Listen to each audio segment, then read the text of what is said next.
meant to keep blacks from voting was filibustered by 18 Democrats for 125 hours. Of course.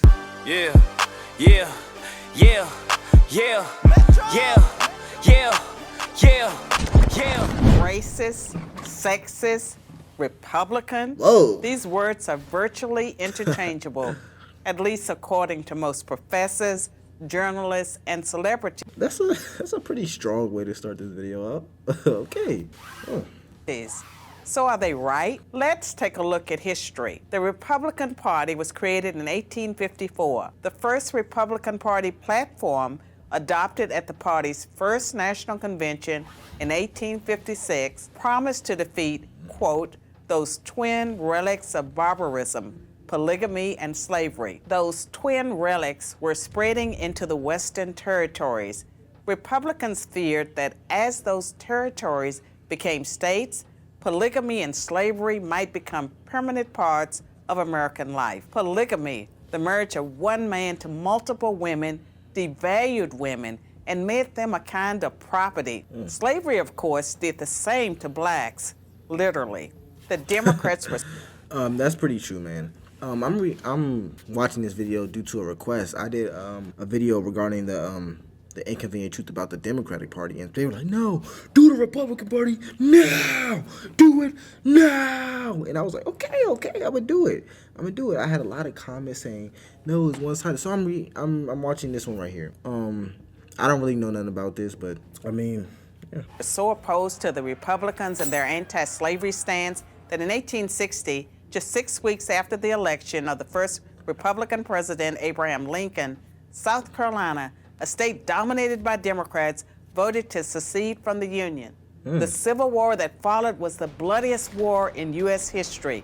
It led to the passage by Republicans of the 13th Amendment, which freed the slaves, the 14th Amendment, which gave them citizenship, and the 15th Amendment, which gave them the vote. Okay, in everything, 1870, the first black senator and the first black congressman were sworn in, both Republicans. What? In fact, every black representative in the House until 1935 was a Republican, and every black senator until 1979 was too.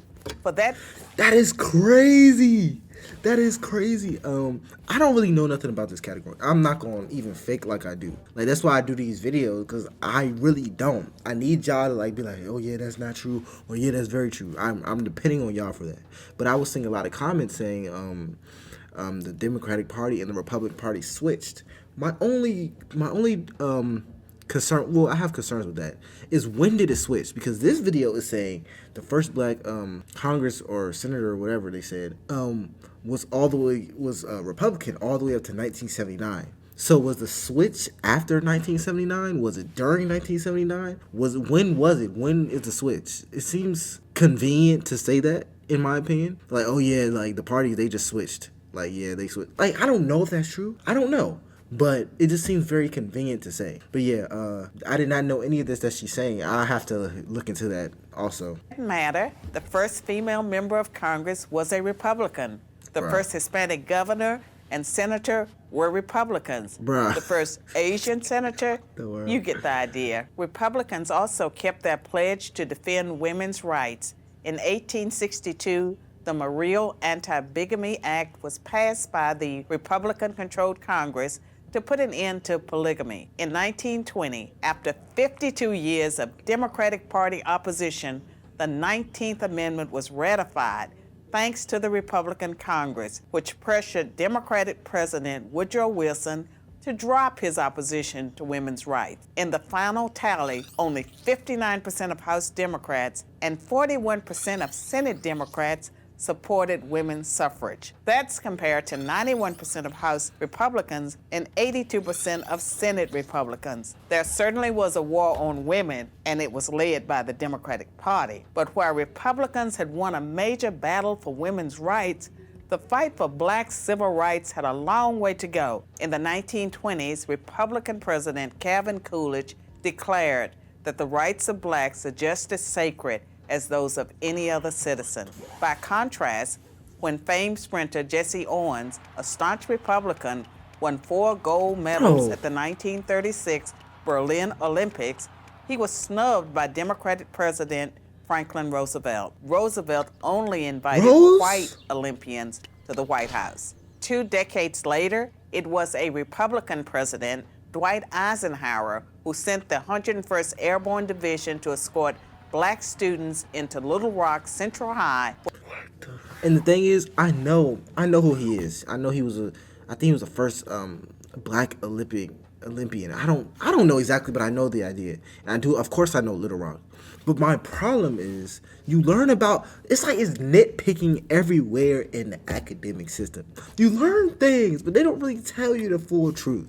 They're like, yeah, all this black history happened. But they don't tell you all of it or most of it was under the Republican Party.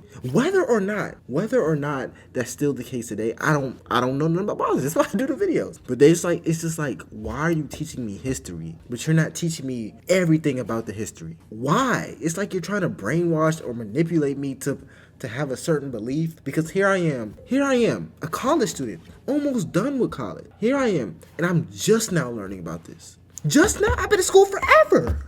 How? It's not possible. Oh my God.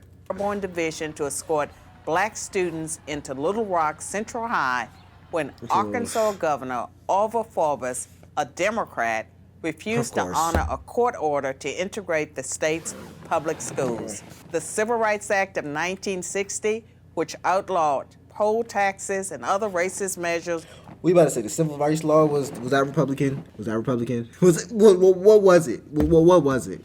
Meant to keep blacks from voting, was filibustered by 18 Democrats for 125 hours. Of course. Not one Republican senator opposed the bill. Of course. Its follow-up bill, the Civil Rights Act of 1964, is one of the landmark pieces of legislation in American history. That too survived a filibuster by Democrats thanks to overwhelming Republican support. But you might be thinking, all that's in the past. What have Republicans done for women and blacks lately?